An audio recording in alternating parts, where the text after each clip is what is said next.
It's gorgeous, guys. It is gorgeous. Ladies and gentlemen, today we have a 2014 Lotus Evora S in this stunning red color. We have done a few other Evoras, including the GT on this channel, link in the description. We're powered by a Toyota 2GR V6 supercharged engine, pushing out 350 horsepower, 295 pound-feet of torque. The car is essentially stock, except for titanium exhaust, which is essentially straight pipe, but he still has the cats.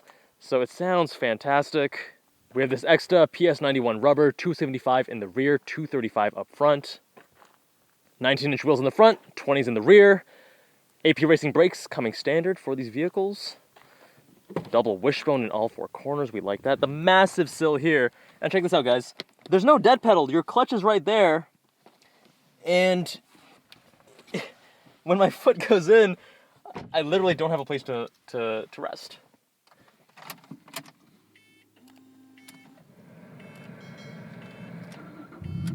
There we go. She comes to life.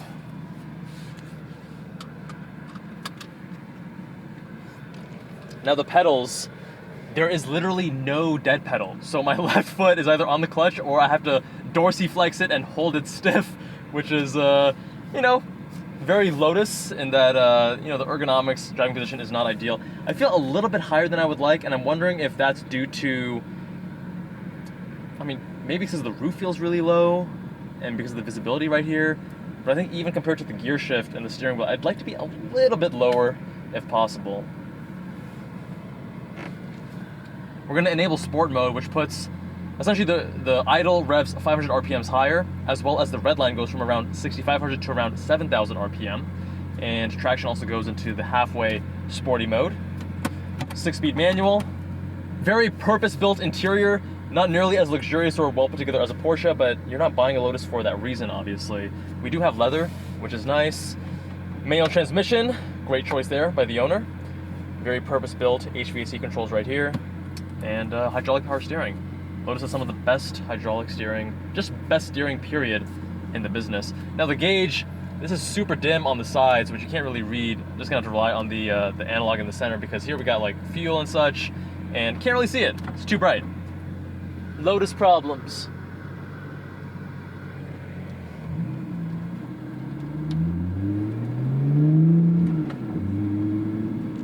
Now first off, the transmission, guys. It does not inspire confidence. You have to be very delicate and purposeful with it, because there is some vagueness to the shifts, and you want to be, even if you're driving it hard, don't rush the shifts. Otherwise you will trip up on it. Oh yes. Now with the titanium exhaust, he saves around 30 pounds. So stock weight is a little bit over 3,100 pounds. Now it's a little bit under 3,100 pounds. A lot of Lotus diehards will tell you, oh, that's way too heavy. How dare you? But in this day and age, I'll take what I can get. 3,100 pounds in a purpose-built MR sports car sounds like a great recipe for me. Especially with that double wishbone in all four corners. Now, I'm not getting as much. There we go. We're getting a little bit of rotation on throttle, which is fantastic. That's what we like. The front end is not getting as light mid-corner when I get on the throttle. Now I wonder if that is due to the reduced power output, because I have driven some other Evoras and Emiras that are around 400 horsepower, and I'm guessing that, that greater power throws more weight to the rear, makes the front end lighter. But right now it's feeling very balanced, very dialed in. And the steering, this hydraulic steering is, it's gorgeous, guys. It is gorgeous. You're getting so much feedback and communication. So direct.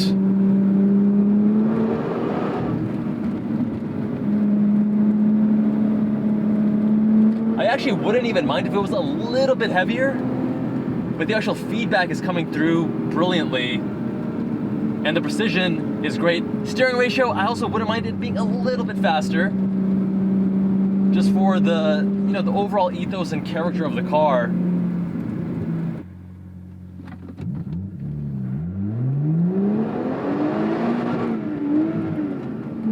Doesn't like going into second gear, I guess. Again, you have to be very delicate and purposeful with the shifter.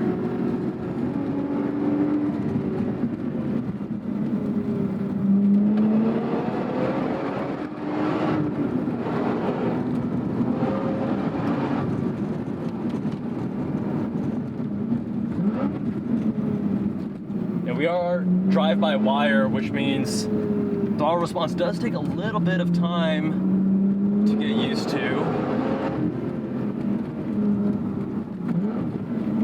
There we go, that's a better heel toe.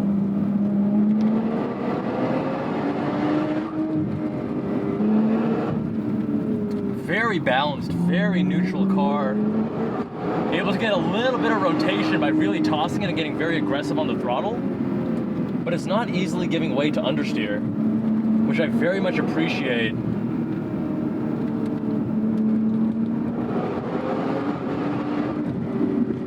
And the suspension is great. Like, this is not an easy road to handle. And you know, it goes over even these larger bumps and just bam, squats.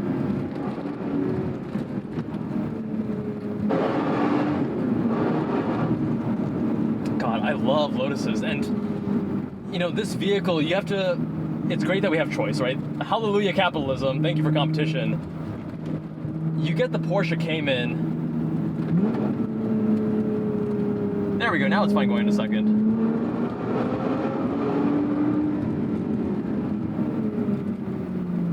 You get the Porsche Cayman if you want something that you can daily, that's polished, that's a little bit, you know, not as, it's maybe more comfortable, but not as special in certain ways. I'm gonna give that truck some space. And you get the Evora when you want more of an occasion. You want to feel, you know, the greatest sports cars are not always great daily drivers. Because to be a great sports car, it needs to be a little bit raw. It needs to be a little bit, it needs some theater. It needs some elements that make it emotional, that don't actually make it a great daily driver or a great car, if you will. And I think Lotus and what they've done with the Emira, or sorry, the Evora, and also the Emira, is very much aligned with that. You know, the interior, you got a few more rattles than a Porsche. But you know, the way that this engine howls, and with this exhaust, it actually sounds great. I do wish that the red line went a little bit beyond 7,000. This is a car that you don't forget driving.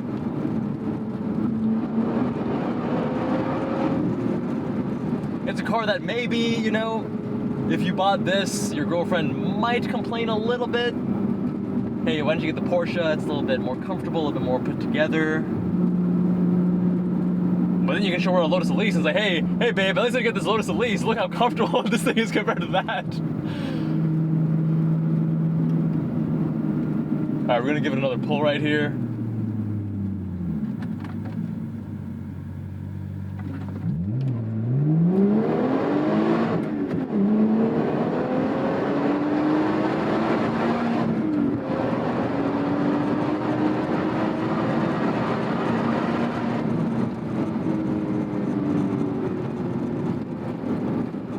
It doesn't wow you with its speed, but it is definitely not sluggish. It feels like a balanced vehicle. And I very much respect that if that's what you want. Because some people, they want their face ripped off when they get on the throttle. But for a lot of us, we want that balance where we can dance with the car, we can push it in a reasonable way on the streets and on the track. And it's not overwhelmingly powerful.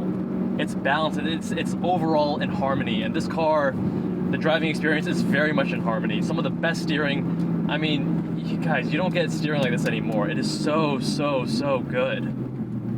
Absolutely love it.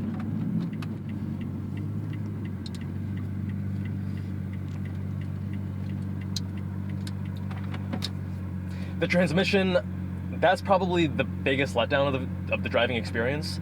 It's kind of sloppy, it's a little bit loose, it doesn't like being rushed, it's a little bit unpredictable at times. Gate entry is not super well defined.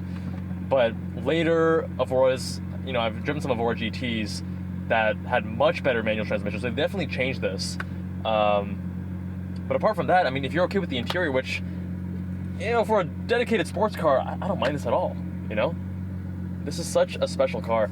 Guys, big thanks to Fenton's son from the Zygreen YouTube channel for making this review possible. Go show him some love and follow him if you haven't already. Big thanks to Karthik, the owner, for letting me review his car. If you would like your vehicle reviewed, visit us on jubbalandcars.com. Fill out the form on the homepage. Much love, my friends. Thank you all so much for watching. Subscribe if you haven't already, and I'll see you all in the next one.